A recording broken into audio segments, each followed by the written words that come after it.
बोलो कुंडलपुर के बड़े बाबा की। आज गुना के चमत्कारिक श्री पारसनाथ भगवान की। आचार्य गुरुदेव श्री विद्यासागर जी, समय सागर जी गुना में विराजमान पूज्य ज्येष्ठ और श्रेष्ठ प्रथम निर्वापक श्रवण श्री योग सागर जी महाराज की, पूज्य निर्मोह सागर जी महाराज की, समस्त मुनि संघ की।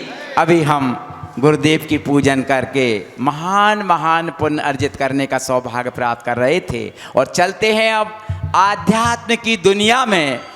पूज्य महाराज श्री के पावन चरणों में बैठकर कार्तिकेय अनुप्रेक्षा नामक महान ग्रंथ में से संसार भावना को समझने का उपक्रम करते हैं। आज हमारे बीच एक ऐसे परम समाज सेवी, धार्मिक एवं अमरकंटक के अध्यक्ष जी, अमरपाटन के अध्यक्ष जी, अमरकंटक याद आ गया, अमरपाटन और अमरकंटक। धन्य है ऐसा अमरपाटन जहाँ से श्री विनोद कुमार जी साहब, श्रीमती सुषमा जी हमारे बीच हैं। कृपया पधारें। ये वे हैं जो कि अध्यक्ष हैं अमरपाटन के और हमारे मुख्य चातुर्मास स्थापनकर्ता मनोज कुमार जी साहब के साले साहब भी हैं। कृपया श्रीफल दें उनको, सुषमा जी को और विनोद जी को श्रीफल चढ़ा करके सौभाग्य आशीर्वाद प्राप्त करें। और भाई अजय जी परवाह और अजय जी जामनेर, उनका माला पहनाकर, पगड़ी पहनाकर, पट्टिका पहना करके सम्मान भी करेंगे। सलोनी जी एवं सोनाली जी और पल्लवी जी कृपया आएंगी सुषमा जी का सम्मान करने। आपके चरणों में हे गुरुदेव प्रणाम, आपके चरणों में सारे तीर्थ धाम आपके चरणों में, हे गुरुदेव प्रणाम। निशा जी आप भी पधारें, पधारें। सौभाग्यशाली हैं हम। शारदा माता है हृदय में मां जिनवाणी और कंठ शारदा माता है। जो भी मुख से लिया वचन वो वचन सिद्ध हो जाता है, वो वचन सिद्ध हो जाता है। हे गुरु विद्या हे गुरु समय, हे गुरु विद्या हे गुरु समय, हे योग सागर तुम्हारे चरणों में।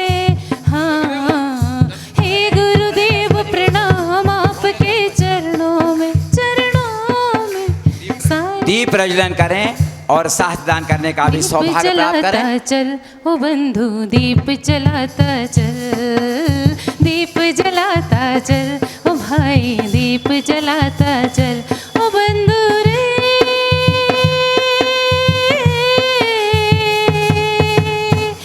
कर्मों को अपने तू भी काटता चल, दीप जलाता चल ओ बंधु, दीप जलाता चल, दीप जलाता चल रे भाई, दीप जलाता चल।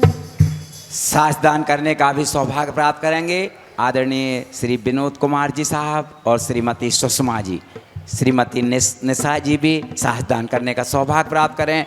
बहन बोले। बड़े भाग्य से माँ जिनवाणी की हमको यह शरण मिली, जब से आपको ध्याया लगता मेरी अखियां है खुली। भटक रहे हैं माँ हम तुम बिन इस दुनिया में, कहाँ कहाँ कोई जगह ना खाली, बाकी जन्म मरण ना हुआ जहाँ। बड़े भाग्य से माँ जिनवाणी की हमको यह शरण मिली, जब से आपको ध्याया लगता मेरी अखियां। पूज्य मुनि श्री निर्मोह सागर जी महाराज हमारे समक्ष विराजमान हैं। उनके पावन चरणों में नमोस्तु अर्पित करते हुए प्रार्थना करते हैं अपनी चिंतन की धारा से हमें कार्तिकेय अनुप्रेक्षा नामक ग्रंथ के माध्यम से ज्ञान अर्जित कराने की कृपा करें। नमोस्तु नमोस्तु नमोस्तु। नमोस्तु पौर्वाणिक स्वाध्याय वेलायाम श्रुत भक्ति कायु सर्गम करोम्यहम्। जय बोलो देवादि देवी खज्जाराट श्री कुंडलपुर के बड़े बाबा की। मूल नायक श्री पार्श्वनाथ भगवान की, वर्तमान शासन नायक श्री महावीर भगवान की, आचार्य परमेष्टि श्री कार्तिकेय स्वामी जी महाराज की, परम पूज्य संत श्रोमणी आचार्य गुरुवर श्री विद्यासागर जी महामुनिराज की, परम पूज्य आचार्य परमेष्टि श्री समय सागर जी महामुनिराज की, परम पूज्य ज्येष्ठ निर्यापक श्रमण श्री योग सागर जी महामुनिराज की, 3 कम 9 करोड़ मुनिराजों की, पूज्य मुनि श्री निर्मोह सागर जी महाराज की, समस्त मुनि संघ की। गाथा नंबर 69 से होना ना शुरू।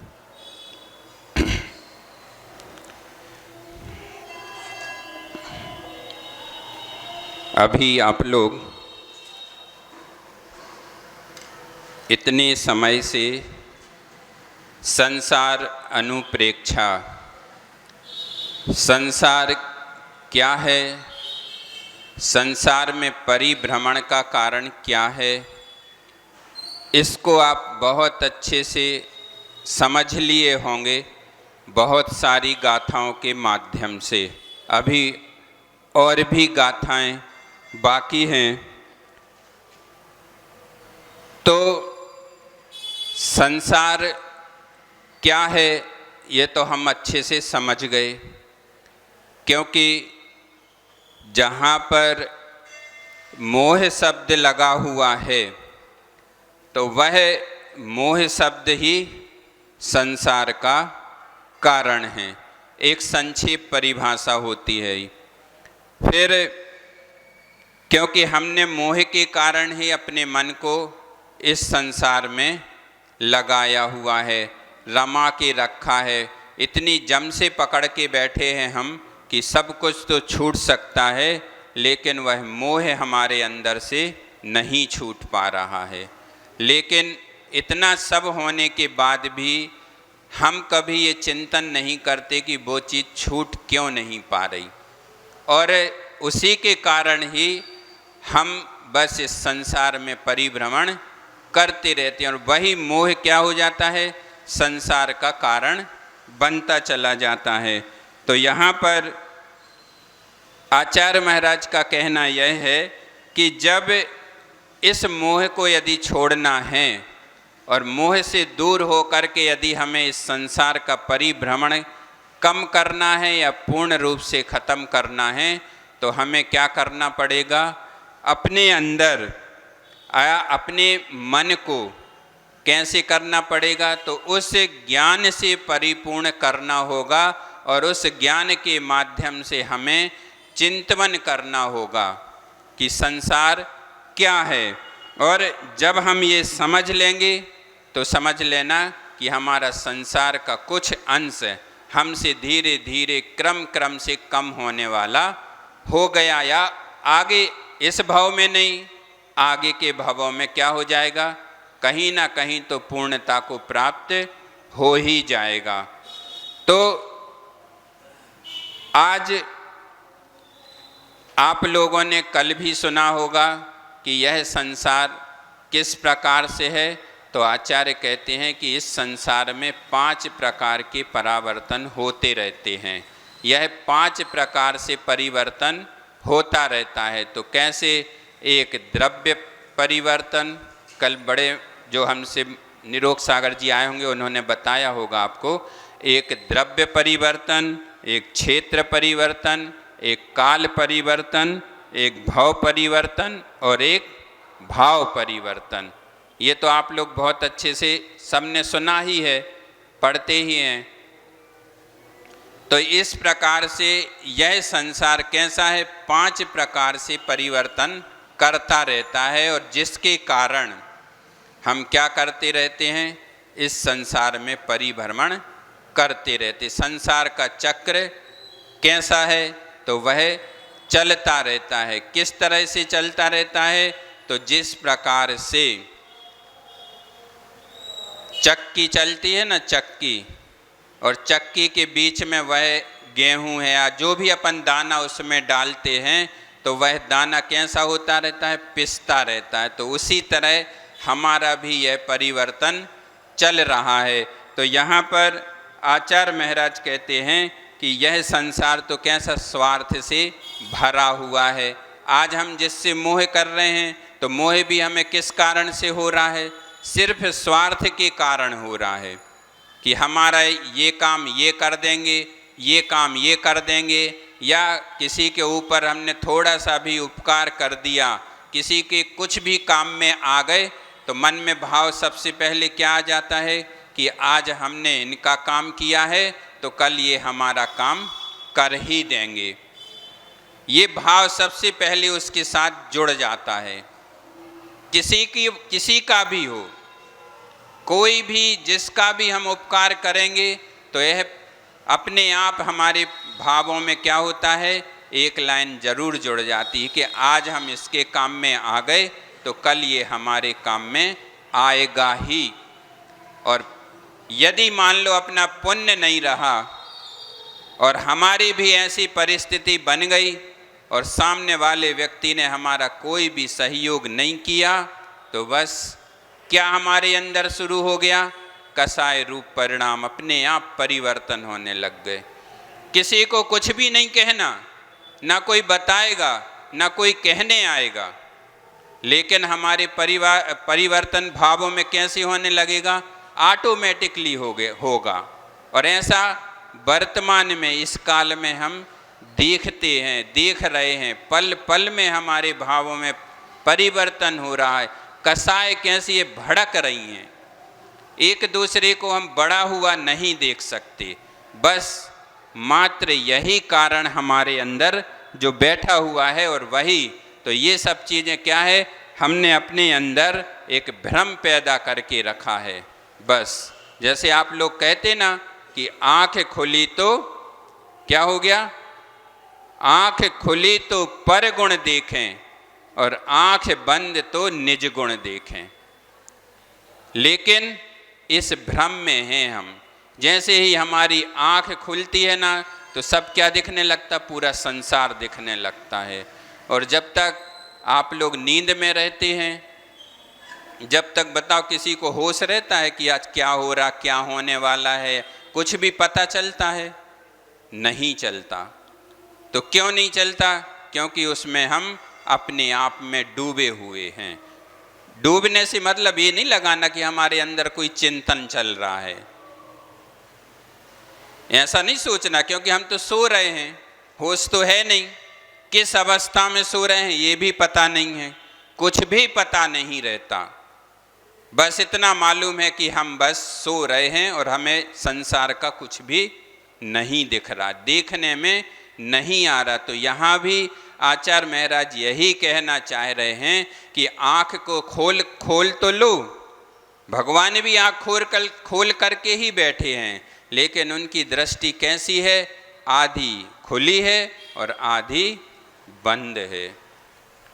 तो ऐसे ही वह हमें भी अपने जीवन में यही परिणाम करना है कि संसार में आँखें तो खोल के रखनी हैं, लेकिन कितनी दृष्टि कहाँ पर डालनी है ये हमें सोचना है, ये हमें विचार करना है। और यही विचार यदि हमने अच्छे मन से कर लिया तो ये पंचम काल भी कोई बुरा नहीं है। सबसे अच्छा तो ये मान के चलो कि हमें इस पंचम काल में भी ऐसे साधु, ऐसे गुरुओं के दर्शन हो रहे, ऐसे जिन वाणी की वचनों को सुनने के लिए मिल रहा है, इससे बड़ा परिवर्तन और क्या हो सकता है बताओ। उनसे पूछो जो सुन नहीं पाते, जो देख नहीं पाते, वो कैसे तरसते हैं, एक एक पल के लिए तरसते हैं कि हमें थोड़े से एक कान भी यदि हमारा ठीक होता तो हम कुछ तो कर लेते। लेकिन पुण्य के उदय से हमारे पास तो दोनों कान भी अच्छे हैं, दोनों आँखें भी अच्छी हैं, मुख भी अच्छा है, वाणी भी अच्छा है, उसके बाद भी हम क्या कर रहे, धर्म नहीं कर पा रहे, उस तरफ हमारी कोई भी दृष्टि ही नहीं जाती। तो यही सब क्या है, परिवर्तन है। तो कल आप सभी लोगों ने पढ़ा क्षेत्र परिवर्तन के बारे में, तो तब जब तक हम अपने आत्मा को उन संस्कारों से संस्कारित नहीं करेंगे, तब तक हमारे ये क्षेत्र की श्रृंखला कभी, क्षेत्र परिवर्तन की श्रृंखला कभी टूट नहीं सकती। कैसे?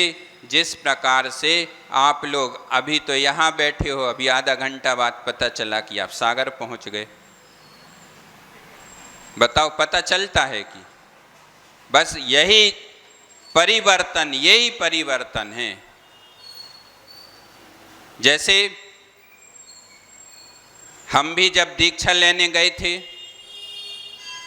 तो हम अपने ऑफिस में किसी को बता के नहीं गए थे कि हम दीक्षा लेने जा रहे, और जब उन्होंने सुन लिया, देख लिया कि दीक्षा हुई, अरे कल तो वो यहीं थे, हमसे तो बात करके गए, ये करवाना था, और कल हमसे बोल के भी गए थे कि कल आके करवा लूँगा, और आज ये हो गया।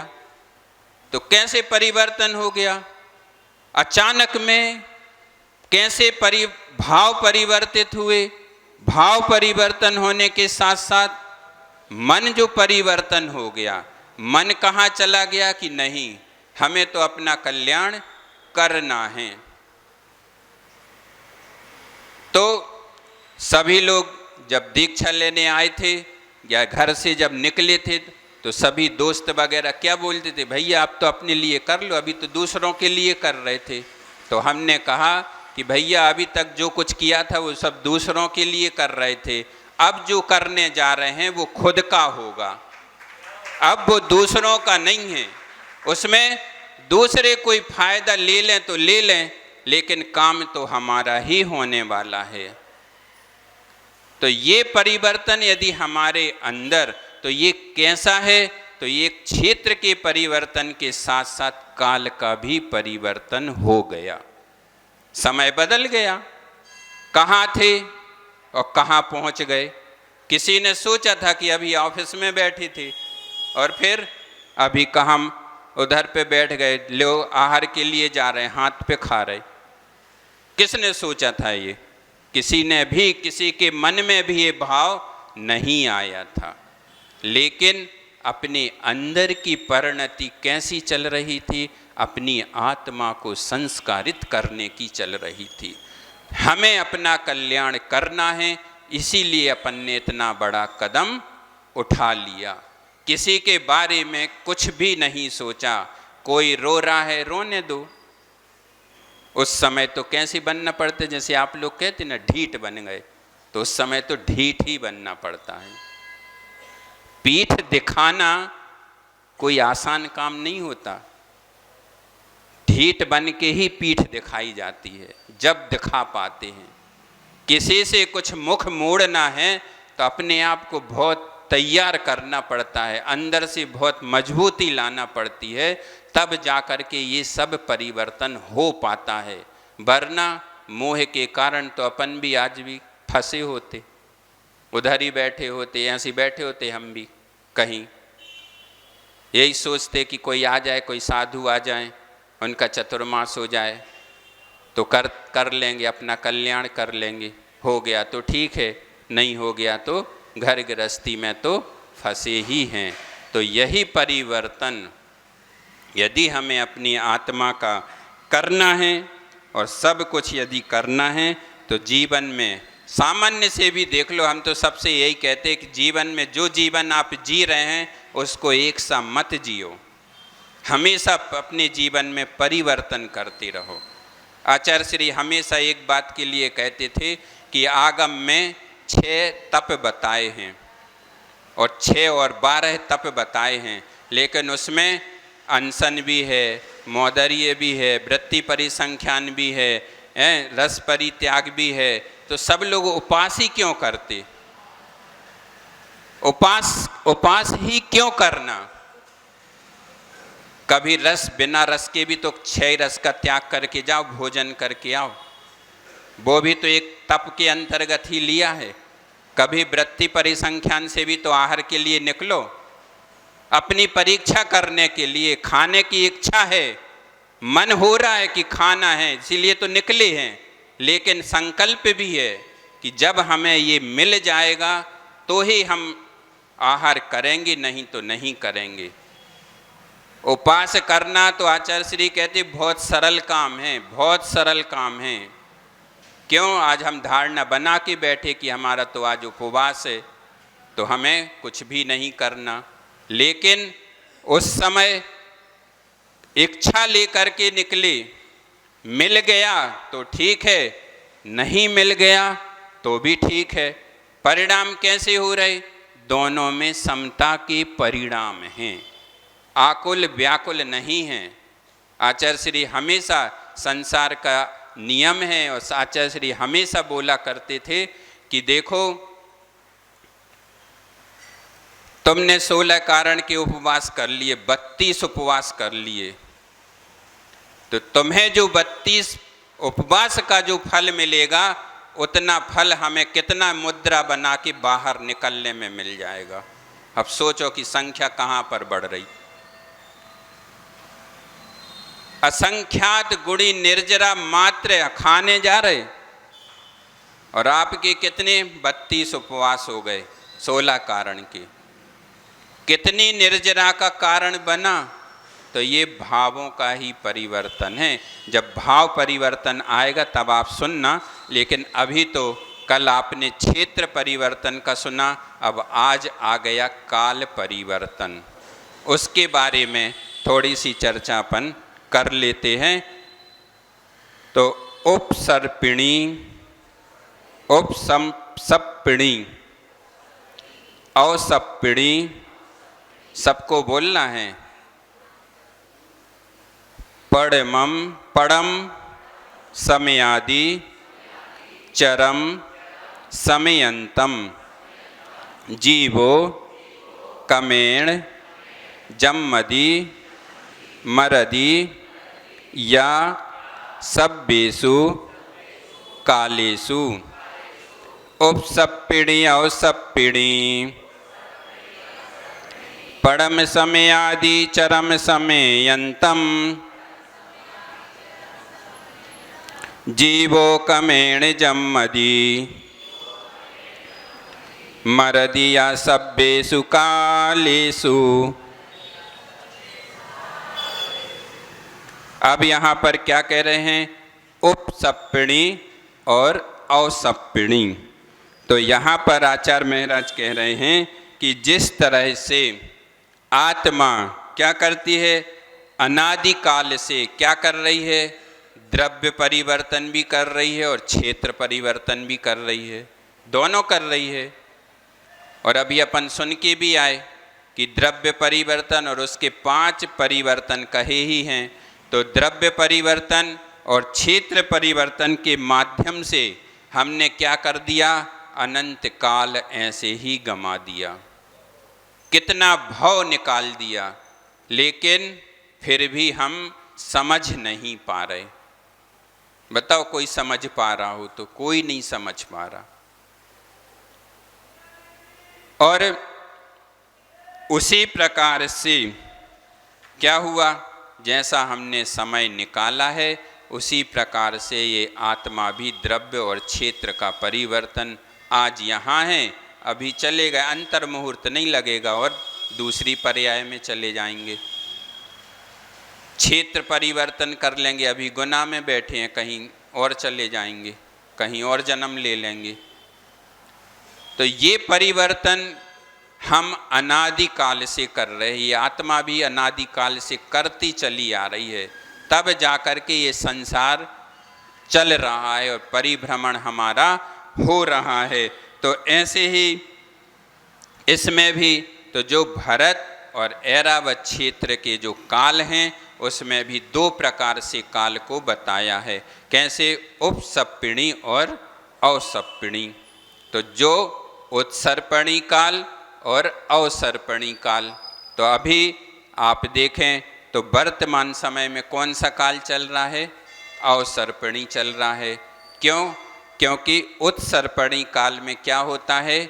ऊपर धीरे धीरे सब कुछ बढ़ते बढ़ते क्रम में होता चला जाता है, और अवसर्पणी काल में क्या होता है? ह्रास होता चला जाता है, धीरे धीरे आयु कम होती चली जाती है, सब कुछ घटता हुआ चला जाता है। कहाँ 550 फीट की हाइट और अभी 5 फीट भी नहीं हो पा रही, बताओ।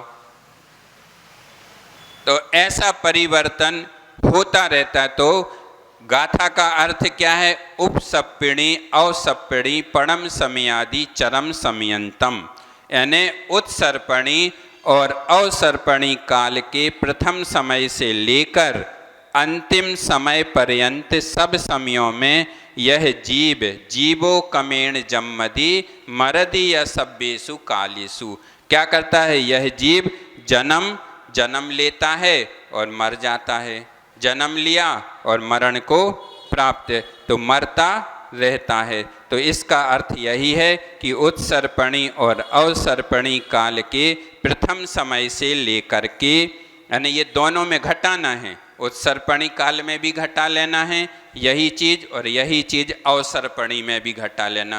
क्योंकि बात तो सही है, आज जैसे अवसर्पणी काल में है, तो जब अवसर्पणी काल का प्रारंभ हुआ होगा, प्रथम समय कहा ना, तो जब हमने हो सकता जन्म लिया होगा, और जन्म लेने के बाद अभी तक हम जन्म लेते ही आ रहे, लेते चले जा रहे, और इसके अंत समय में भी हम मरण को प्राप्त हो जाएंगे, फिर उत्सर्पणी में पहुंच जाएंगे, या उत्सर्पणी में से अवसर्पणी में आ गए। तो ऐसा क्रम कैसा हमारा चल रहा है। तो यहाँ पर यही कह रहे हैं, जीवा संसारी प्राणी उत्सर्पिण्यो अवसर्पिण्यो 10 कोटा कोटि सागरोपम स्थितियो प्रथम समये जायते क्रमेण स्वस्थितिम जीवत्वा मृतः पुनः पुनः तयोर द्वितीयादि बीत राग तयो, है ना, द्वितीय तृतीय आदि समयेषु उत्पद्यत मृतः चरम समय पर्यंत सर्वकालम जन्मना संपूर्णता नयति। अब यहाँ पर क्या कह रहे हैं कि संसारी जीवा यानी संसारी प्राणी क्या करता है? उत्सर्पणी और अवसर्पणी काल में, जिसका काल कितना होता है? 10 कोड़ा कोड़ी का, मतलब उत्सर्पणी का 10 कोटा कोटि का, और उसका अवसर्पणी का भी 10 कोड़ी सागर का काल होता है। और उसके प्रथम समय में प्रथम समये जायते क्रमेण स्वस्थितिम जीवत्वा मृतः, और वह क्या करता है? उसके प्रथम समय में स्वयं जीवित्वा मृतः, वह जीव कैसा होता है? मरता रहता है और जीवित होता रहता है। पुनः स्थिति द्वितीय आदि, और उसमें भी जन्म लेता है, द्वितीय तृतीय समय में उत्पन्न हुआ और मरण को प्राप्त हो गया। फिर सर्वकालम जन्म, इसी प्रकार से उसका संपूर्ण काल निकलता चला जाता है। जन्मता है, उत्पन्न हुआ और मरण को प्राप्त हुआ, फिर उत्पन्न हुआ, फिर मरण को प्राप्त हुआ। और यही हम क्या कर रहे हैं? ऐसे ही करते करते, यानी उत्सर्पणी और अवसर्पणी के प्रथम समय में मरा, फिर दूसरी उत्सर्पणी और अवसर्पणी के समय में भी मरा, और फिर यही क्या है? इसी को ही क्या कहा गया है? काल परिवर्तन। मरण्योत्सर्पिण्यो अवसर्पिण्यो सर्वान समयान परिपूर्णता नयति, इसी प्रकार से वह मरता रहता है। और फिर उत्सर्पिणी अवसर्पिणी समयावल्यासु निरव शेषासु जादो मुदो या बहुसो हिंडतो काल संसारे, इसी को ही इन्होंने क्या कहा है? काल कहा है। तो यही इसकी परिभाषा है कि उत्सर्पणी और अवसर्पणी के प्रथम समय में मरा, फिर दूसरी उत्सर्पणी और अवसर्पणी के दूसरे समय में भी, यानी कहने का मतलब ये है कि एक उत्सर्पणी में मर के आया, फिर जन्म लिया, और फिर उसी अवसर्पणी में, उत्सर्पणी से आया अवसर्पणी में जन्म लिया, फिर अवसर्पणी में मरा, फिर उत्सर्पणी में गया। तो वहाँ पर उसने क्रम से अपना समय कैसा निकाला? अनंत काल कैसा कर दिया? बिता दिया। उसके बाद कुछ भी नहीं हुआ। काल संसार में भ्रमण करता हुआ यह जीव उत्सर्पणी और अवसर्पणी काल के सब समयों में अनेक बार जन्मा और मरा, है ना। तो इसी को ही क्या कहते हैं? काल परिवर्तन कहते हैं। और परिभाषा तो इसकी बहुत सारी इसमें भी दिया है, लेकिन अपन तो इतना ही समझ लो कि क्या है उत्सर्पणी में जो जीव जन्मता है, उत्सर्पणी का अर्थ जो आपको बता दिया कि बढ़ते हुए क्रम में आना, और अवसर्पणी का अर्थ है घटते हुए क्रम में आना। अभी जो हम वर्तमान का जीवन जी रहे हैं वह अवसर्पणी काल में जी रहे हैं, क्योंकि अभी क्या होना है, आयु का क्षरण हो रहा है, धीरे धीरे ह्रास को प्राप्त, सब चीज़ें घटती चली जा रही, घटती चली जा रही हैं। अब लेकिन जो शुरू होगा ये पंचम काल है, फिर छठा काल आएगा, फिर इसके बाद जो गाड़ी उल्टी ही चलेगी, फिर छठा काल आएगा, फिर पंचम काल आएगा, फिर चतुर्थ काल आएगा, ऐसे ऐसे क्रम से। तो उसमें क्या होगा, बढ़ते हुए क्रम में होंगे। जो अभी घटती हुई आयु में है वह फिर आगे बढ़ती हुई क्रम से सब कुछ चलेगा। तो हमने अपने जीवन को क्या कर दिया, ऐसे ही पूरा जीवन खत्म कर दिया, कई जीवन खत्म कर दिए। अनादिकाल से हम भटकते भटकते चले आ रहे हैं, लेकिन फिर भी हमारा कुछ नहीं हो पा रहा। एक बार की बात है, छोटा सा प्रसंग है। भगवान नेमिनाथ भगवान का समूह शरण लगा हुआ था, और उसमें उनके भाई कृष्ण और जरत कुमार भी उस समूह शरण में भगवान के दर्शन करने को गए। और वहाँ पर क्या होता है, जब भगवान की वाणी खिलती है तो वह नेमिनाथ भगवान यह बोल देते हैं कि कृष्ण की मृत्यु तो किसके कारण, इसके भाई जरत कुमार के कारण ही होगी, यही इसका मृत्यु का कारण बनेगा। अब बताओ, वहाँ पर जब समूह शरण में सुनकर आए तो कैसा लगा होगा कि हमारे भाई को हम ही मारेंगे। और वह जब वहाँ से समूह शरण से निकल कर के आते हैं तो समूह शरण से निकलने के बाद वह क्या करता है कि घर नहीं जाना हमें, क्यों, हमारे हाथ से हमारे भाई की मृत्यु होना है, इसीलिए हम आज से ही जंगल को चले जाते हैं। और वह अपने बाण धनुष सब कुछ तोड़ ताड़ करके क्या करता है, एक समुद्र में फेंक देता है। देखो कहानी अच्छे से सुनना, समुद्र में क्या फेंका उसने, बाण फेंका। और वह जब टुकड़े करके वह बाण फेंकता है तो उसका जो बाण रहता है वह कहाँ, एक मछली के अंदर चला जाता है। और वह यहाँ से जरत कुमार कहाँ चले गए, वन में रहने के लिए, कि अब हमें घर में नहीं रहना, क्योंकि हम जब वन में रहेंगे हमारा कोई वास्ता ही नहीं रहेगा तो हमारे हाथ से मृत्यु होगी नहीं। लेकिन भगवान की वाणी है वो तो सत्य हो के रहेगी, ऐसा तो हो ही नहीं सकता। तो जब वह वहाँ पर रहते, वहाँ पर रहने लग जाते, सब कुछ होने लगता, तो यहाँ पर उस समुद्र में एक मछुआरा उस मछली को पकड़ लेता, पकड़ता है, उसको ये नहीं पता कि इसके अंदर बाण है, लेकिन किस्मत की बात कि वही मछली पकड़ में आ जाती है। जब वो है उसको वो करता है तो उसके अंदर, पेट के अंदर एक बाण निकलता है, और जैसे ही वह बाण निकलता है तो वह बाण को वह बाजार में बेच देता है। और बेच करके ऐसे पूरा क्रम चलते चलते चलते आखिरी में वह बाण कहाँ पहुँच जाता है, वही बाण किसका था, जरत कुमार का, और आखिरी में वही बाण उसी के हाथ में पहुँच जाता है। देखो कितना सारा परिवर्तन हुआ, कहाँ उनने तोड़ करके फेंका था और उस मछली के अंदर चला गया, और उस मछली को उस मछुआरे ने पकड़ लिया। पकड़ने के बाद क्रम से चलता चलता चलता वह वहाँ तक पहुँच गया।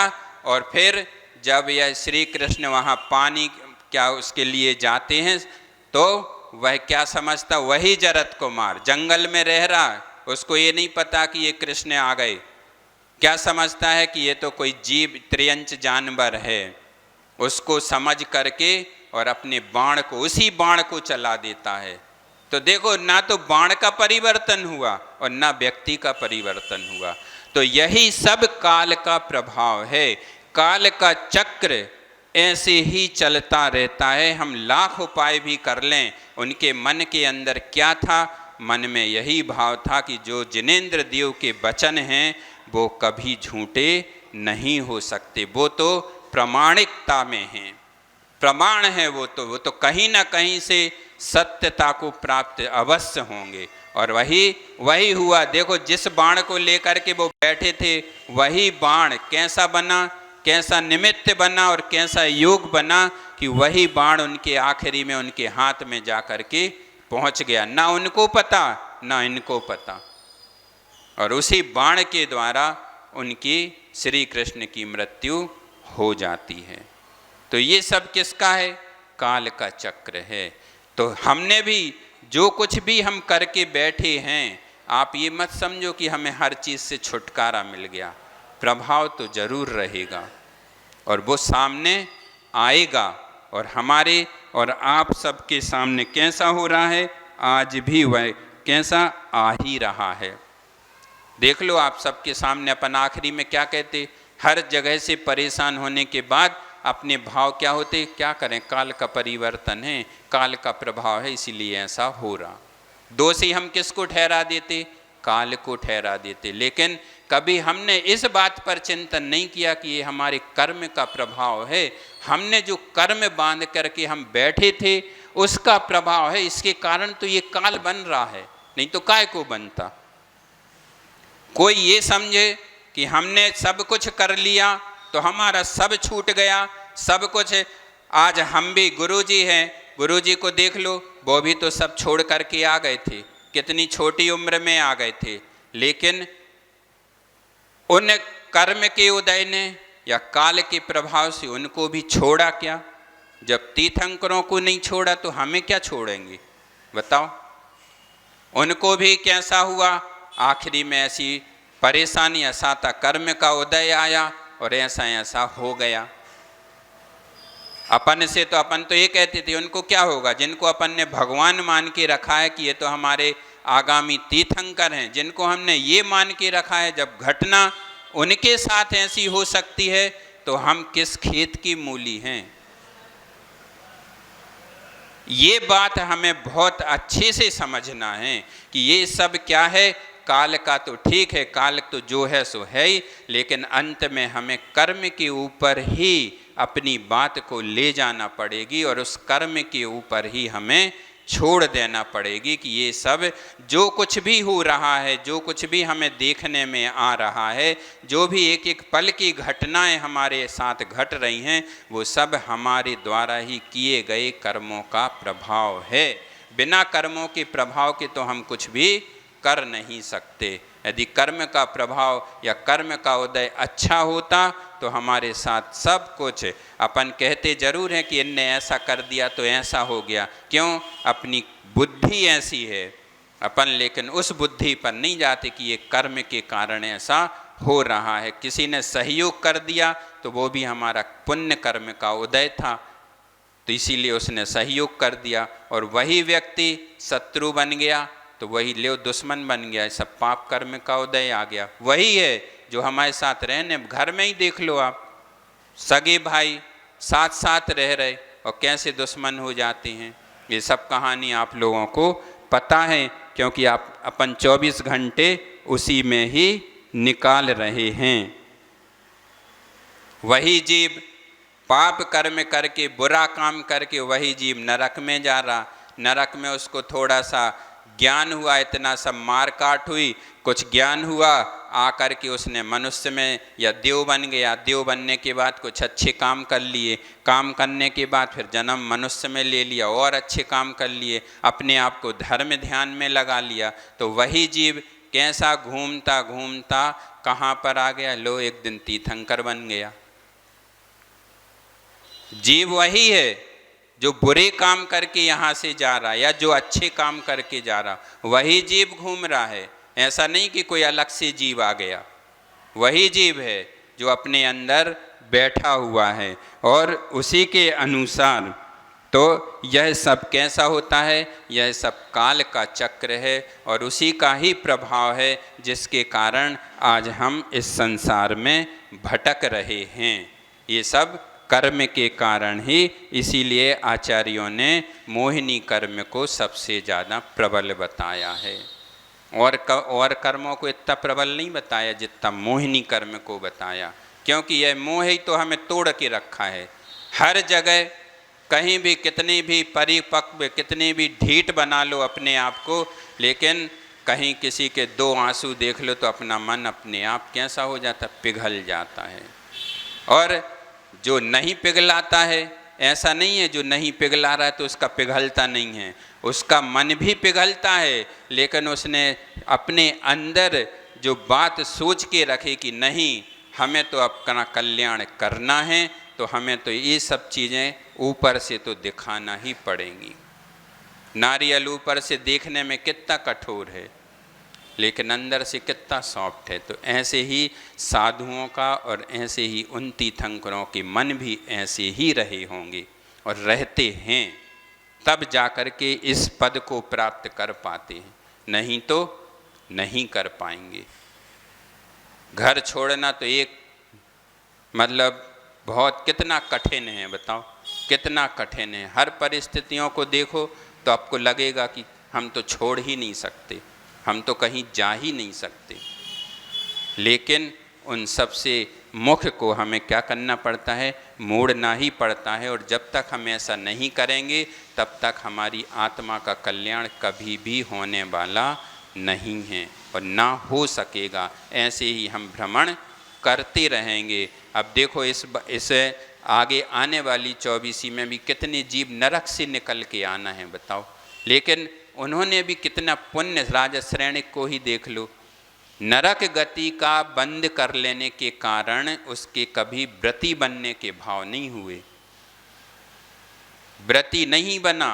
अंत भले ही छायक सम्यक दृष्टि हो गया, लेकिन 7वें नरक से पहले नरक में आ गया, सब कुछ कर लिया, लेकिन आयु का जैसे ही बंद हुआ था उसके अनुसार नरक तो उनको जाना ही था। और वही जीव निकल कर के आएगा और आपका पूजनीय बन जाएगा, उसी को हम पूजेंगे। वही जीव है जिसने कितने कर्म किए। देखो काल का चक्र कैसा चला, कहाँ सर्प के गले में, मुनि महाराज के गले में सर्प को डाला, फिर वहाँ से कितने उसने परीक्षा ली, चेलना की भी परीक्षा ले ली, सब कुछ कर लिया, लेकिन उसके बाद भी अगले समय में, लेकिन उसमें हाथ किसका सबसे ज़्यादा था, तो उसकी पत्नी का था। उसने ही सब कुछ जो परिवर्तन कराया।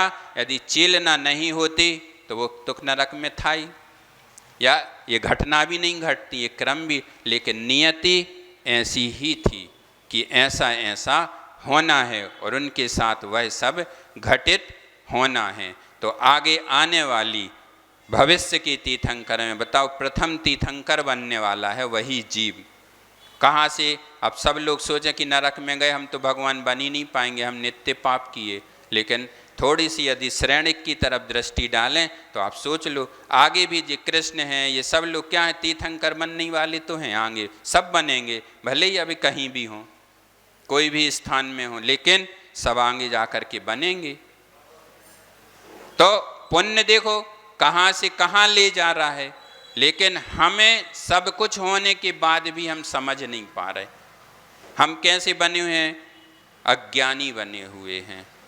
बुद्धि को बिल्कुल क्या कर दिया है, ऊपर से हमने आवरण चढ़ा दिया है कि हमारे पास तो सब कुछ होने के बाद भी कुछ भी नहीं है। अब आगे की गाथा पढ़ते हैं ना। अब भव परिवर्तन क्या है तो उसके बारे में पढ़ते हैं।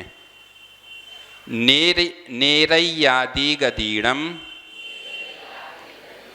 अवर दिट्ठिदो बर दिट्ठी जाव सभ्य दिट्ठीसु बीजमदि जीवो गे बीज पज्जतम। नेरय्यादि गदीड़म अवर दिट्ठिदो बर दिट्ठि जाव सभ्य दिट्ठि सुविजमदि जीवोगे बीज पज्जंतम। अब यहाँ पर क्या कह रहे हैं? कह रहे हैं भव परिवर्तन की बात कर रहे हैं। अब तो यहाँ पर कहा जा रहा है कि यह संसारी जीव नीरई आदि गदीड़म अवर दिठिदो बर धिट्टी जाब, यानी संसारी जीव नरकादि 4 गतियों की, है ना, जो 4 गति बताई हैं, नरक, मनुष्य, तिर्यंच और देव। तो यहाँ पर नरकादि 4 गतियों की जघन्य स्थिति से लेकर उत्कृष्ट स्थिति पर्यंत सभी स्थितियों में ग्रहविवेक तक जन्म लेता है। देखो, सब करने के बाद भी, मिथ्या दृष्टि होने के बाद भी वहाँ तक पहुँच जाता है, लेकिन फिर भी वह मिथ्या दृष्टि बना रहता है। तो यहाँ पर यही बताया जा रहा है कि यह कैसा है, तो जीवा संसारात्मा नरकादि गतिनाम चतस्त्रणाम अवर स्थिति तह जघन्य स्थिति मारभ्य उत्कृष्ट स्थिति पर्यंत। तो यहाँ पर कह रहे हैं कि यह नरक गति में यह संसारी आत्मा, मतलब जीवा मतलब संसारी आत्मा, क्या कह रहे, नरक गति नरकादि गति नाम चतस्रणाम, यानी नरकादि गति नाम मतलब वह 4 गतियों में, नरकादि 4 गतियों में, अवर स्थिति यानी जघन्य स्थिति और कैसी उत्कृष्ट स्थिति को लेकर कहाँ तक, तथा ही नरक गतौ जघन्य आयुर 10 सहस्र वर्षाणि तेन आयुषा तत्र उत्पन्न पुनः संसारे भ्रानत्वा तेन एव आयुषा तत्र उत्पन्नः। और वह क्या करता है, वही जीव नरक गति से, नरक गति में जघन्य आयु कितनी, 10,000 वर्ष की, है ना, और तेन आयुषा, और उतनी ही आयु लेकर क्या होता है, उत्पन्न हो जाता है, और फिर पुनः संसारे, वहाँ के दुख भोग करके फिर पुनः संसार में जन्म ले लेता है। एवं 10 वर्ष सहस्रार समय बार तत्र च उत्पन्नो मृतस, उसी प्रकार वह 10,000 बार क्या हुआ, मरता भी रहता और उत्पन्न होता रहता है। कितनी बार, उतने ही बार उसने जन्म लिया और उतने ही बार वह मरण को प्राप्त हुआ।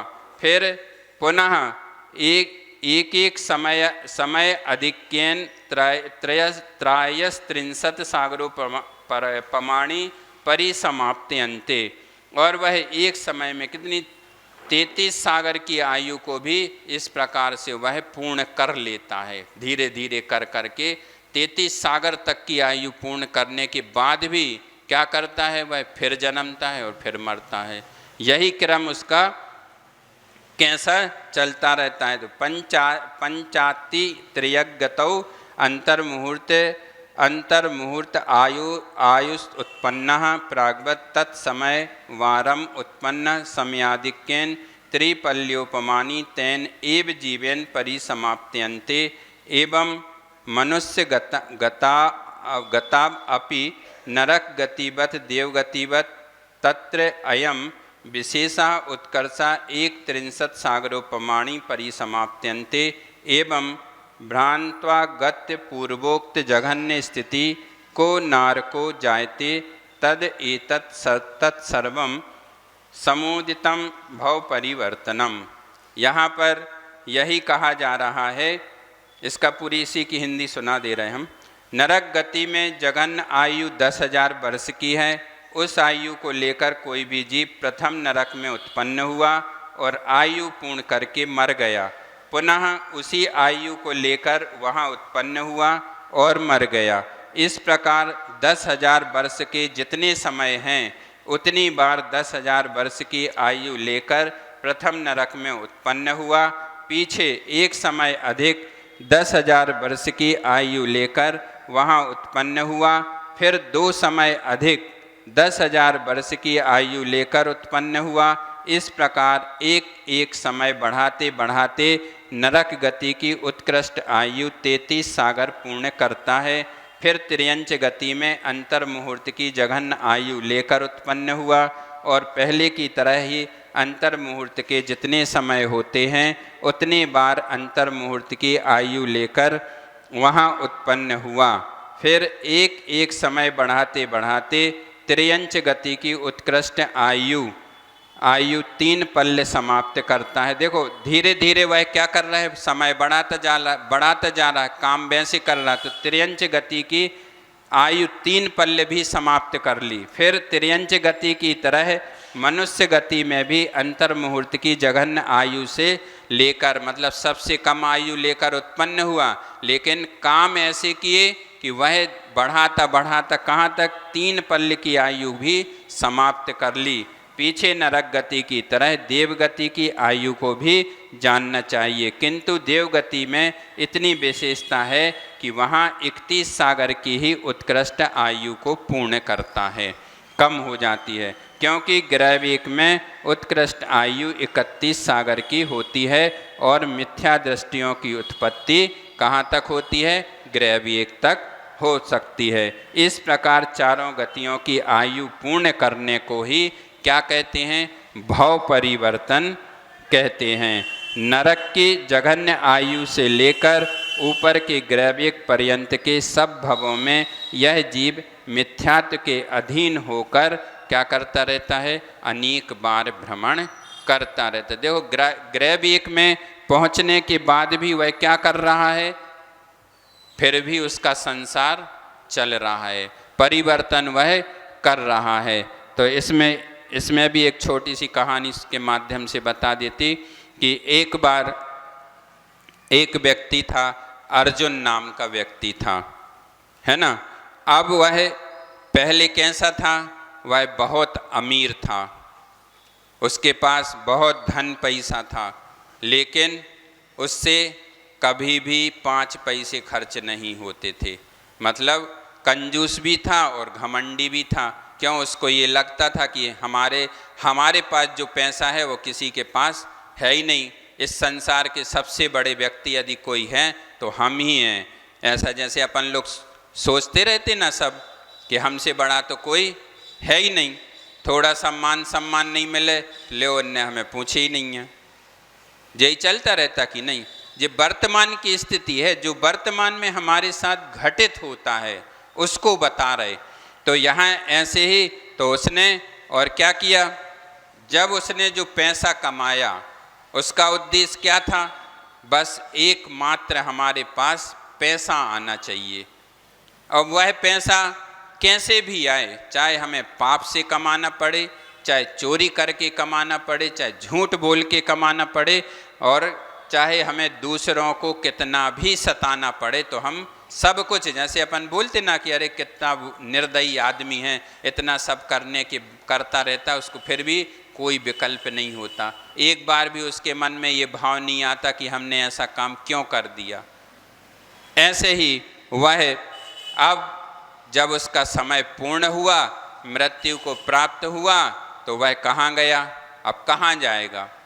नरक गति के अलावा तो उसको कोई गति मिलने वाली है नहीं, क्योंकि उसने अपने जीवन में इतना पाप करके रखा था। तो वह कहाँ गया, नरक गया। अब उसे नरक में जाकर के आप सभी को पता है कि कैसी कैसी वेदनाएं वहाँ पर सहन करनी पड़ती हैं। असहनीय वेदना को उसने सहन किया, लेकिन जब वह नरक के फल भुगत करके जब उसने अगले जन्म में क्या बना हुआ है, अगले जन्म में वह एक कुत्ते की पर्याय में आ गया। अब जब इतना पश्चाताप होने के बाद अब उसका वहाँ से क्या हो गया, जैसे अपन लोगों को कोई कुछ भी कह दे या किसी ने कुछ कह दिया, टेंशन ज़्यादा हो गई, सब कुछ हो गई, या अपन ने किसी से कह दिया और उस पर हमें पश्चाताप हो रहा है, तो अपन को कितना विकल्प होता है, सबसे ज़्यादा विकल्प होता कि नहीं अब कभी ऐसा नहीं करना, हमारे कारण उसको कितना दुख भोगना पड़ा, ऐसा भाव कभी कभी अपने मन में भी आ जाता है ना। तो ऐसे ही जब उसका मन वहाँ से भर गया, तो अगले जन्म में वह एक कुत्ते के रूप में जन्मा और उसने अपने मालिक की इतनी सेवा की कि वह इतना वफादार निकला। जब उसके भाव कहाँ से परिवर्तित हुए, नरक से। इतना पश्चाताप करने के बाद भी फिर भी वह एक कुत्ते के रूप में जन्मा। और वह आपको पता है कुत्ता कितना वफादार होता है, इंसान नहीं मिलेगा इतना वफादार। यदि आप कुत्ते को एक रोटी का टुकड़ा भी खिला दो ना, तो पूरी आपकी जीवन भर की वफादारी कर देगा मात्र एक रोटी के टुकड़े में। पूरी रोटी खिलाना तो बहुत दूर की बात है। आज भी अपन देखते हैं, वर्तमान में खिला दो आपको, 24 घंटे आपके दरवाजे पर बैठा रहेगा, पूरी पहरेदारी करेगा, कोई गलत व्यक्ति नहीं आ सकता, तुरंत वो आपको संकेत कर देगा, भले ही अपन ना समझें, लेकिन वह अपना भौंकना शुरू कर देता है। लेकिन हम कैसे हैं, उससे भी गज बीते हैं, वैसे भी नहीं हैं हम नहीं कर पाते उतनी वफादारी। किसी की चौकीदारी इतनी पक्की वाली हम नहीं कर पाते, जिसको पैसे भी मिलते हैं वो भी नहीं कर पाता। लेकिन एक कुत्ता, आचार्य श्री हमेशा बोलते थे कि हमेशा स्वांग की नींद होना चाहिए। क्यों? क्योंकि सुई भी गिरेगी तो उसके तुरंत कान, भले ही वो मुंह उठाए या ना उठाए, लेकिन उसके कान तुरंत खड़े हो जाते। इतना पक्का पहरेदार तो कभी नहीं मिलता। त्रियंच गति में होने के बाद भी देखो सेवा करता है ना। ऐसे ही फिर जब उसने वहाँ पर अच्छे अपने मालिक की सेवा की, सब कुछ किया, और जब उसका मरण होने लगा तो चूँकि मालिक भी धार्मिक था, जब वह मरने लगा तो उसने कुछ अच्छा उसको सुना दिया, नमोकार मंत्र सुना दिया। इसीलिए आचार्य महाराज कहते हैं कि कभी भी कोई भी पंचेंद्रीय जीव को आप यदि मर रहा है, तड़फ रहा है, मरने की समीप है, तो आप उसको एक बार नमोकार मंत्र अवश्य सुना देना। हो सकता है कि उस नमोकार मंत्र के पढ़ने से उसका सब कुछ परिवर्तन, उसका भाव परिवर्तन हो जाए। तो ऐसे ही उस कुत्ता के लिए जब वह मरण की अवस्था में आया तो उसको उसके मालिक ने, कि उसने क्या सोच करके सेवा कर दी कि इसने तो हमारी जीवन भर सेवा की है, तो हम भी इसकी थोड़ी सी सेवा आज इसको आवश्यकता है, लेकिन वर्तमान में ये परिणाम हमारे नहीं होते हैं। तो ऐसे ही जब उसको ये थोड़ा सा संगति या कुछ उपदेश उसको जब अच्छा मिल गया, धर्म का मिल गया, तो वह जब वहाँ से मरण करके जब वह जाता है तो अगला भाव उसका क्या हो जाता है, मनुष्य भाव उसको प्राप्त। देखो परिवर्तन भाव में हुआ कि नहीं हुआ, मात्र परिणामों के कारण, संगति के कारण उसको थोड़ा सा और उसने ग्रहण कर लिया। तो जब वह अगले भाव में मनुष्य बना, तो मनुष्य बनने के बाद उसने इतने अच्छे साधु संतों के साथ संगति की, अपना सत्संग बढ़ा लिया और धर्म के प्रति उसकी रुचि। जीव कौन सा है, कहाँ वह कंजूस सेठ था, जीव वही चल रहा है, एक ही जीव चल रहा। कुत्ते की भाव में आया, फिर अब मनुष्य बन गया, और वहाँ से भी जब उसने अच्छा साधु संतों के बीच में त्याग तपस्या करके अपने आप को पका लिया, और उस पुण्य के कारण वह क्या बनता है, स्वर्ग में जाकर के देव बन जाता है। जीव वही है, नरक से निकल रहा, नरक में जा रहा, नरक से निकल करके कुत्ता बन रहा, कुत्ता बनने के बाद मनुष्य बन गया। लेकिन परिणामों का खेल है, संगति का खेल है। उसको जैसे जैसे परिणाम और जैसे जैसी संगति मिलती गई, वैसे वैसे उसका काम होता रहा। और फिर वह वहाँ से क्या करता है, जब वहाँ से देव बन जाता है, तो वहाँ पर भी वह कैसा सम्यक दृष्टि बन कर के जाता है। देखो सम्यक दृष्टि देव बना वहाँ पर जा कर के, यहाँ से क्योंकि सब कुछ अच्छा लेके गया था, इसीलिए कहा है कि जो कुछ भी आपको सुनाया, नहीं कर पाओ मत करो, लेकिन जो सुना है उसको अपने चारित्र में हमेशा, अपने दिमाग में हमेशा बिठा कर के रखो, तो अपना कल्याण भी हो सकता है। कल्याण करना कोई बड़ी बात नहीं है, लेकिन यदि हमारे अंदर वैसे परिणाम हो गए तो हमारा कल्याण होना पक्का ही है। तो वह वहाँ से जब देव पर्याय से उस आयु को पूर्ण करके जब वह वहाँ से च्युत होता है, तो आकर के वह मनुष्य बनता है। और आखिर में उसने क्या किया, जन्म की तरह अपनी मतलब जन्म से उस आत्मा को कैसा कर लिया, सब प्रकार की कसायों को छोड़ करके, और क्या कर लिया, मुनि व्रत को स्वीकार कर लिया। और वह मुनि बनने के बाद उसने अपने अंदर से सारी की सारी कसायों को छोड़ दिया और उसके अंदर से ये भाव खत्म हो गया कि जो कुछ भी हूँ मैं ही हूँ, जो कुछ करने वाला हूँ मैं ही हूँ। ये सब भाव उसके अंदर से खत्म हो गए। मतलब जो अपनी कसाएं हैं, क्रोध, मान, माया, लोभ, ये सब कुछ उसके अंदर से खत्म हो गया। और उसने इतनी तपस्या करी, इतनी तपस्या करी कि हमेशा के लिए उसने शाश्वत सुख को प्राप्त कर लिया और वह मोक्ष चला गया। देखो वही जीव है, लेकिन परिणामों का खेल पूरा उसके अंदर कैसा चलता रहा। कहाँ इसी में देखें तो 4-5 भाव तो इसके इसी में ही आ गए। एक पर्याय में वह क्या था, सेठ था। दूसरी पर्याय में कुत्ता बना। तीसरी पर्याय में फिर मनुष्य बना। फिर वहाँ से च्युत हुआ तो फिर देव बना। फिर देव बनने के बाद फिर वह कहाँ पे आया, मनुष्य बना। और इस मनुष्य भाव को सार्थक करने के लिए उसने क्या किया, मुनियों की संगति में आकर के अपने आप को इतना तपा दिया, इतना तपा दिया कि वह सोना भी अपने आप चमकने लगा। मतलब वह सोने रूपी आत्मा भी अपने आप चमक गई और वह कहाँ पर विराजमान हो गई, सिद्धालय में जा कर के उसने पूरे अपने जन्म मरण के परिवर्तन को मिटा दिया कि अब हमें इसके बाद कोई भी ना तो जन्म लेना है और ना ही मरण को प्राप्त करना है।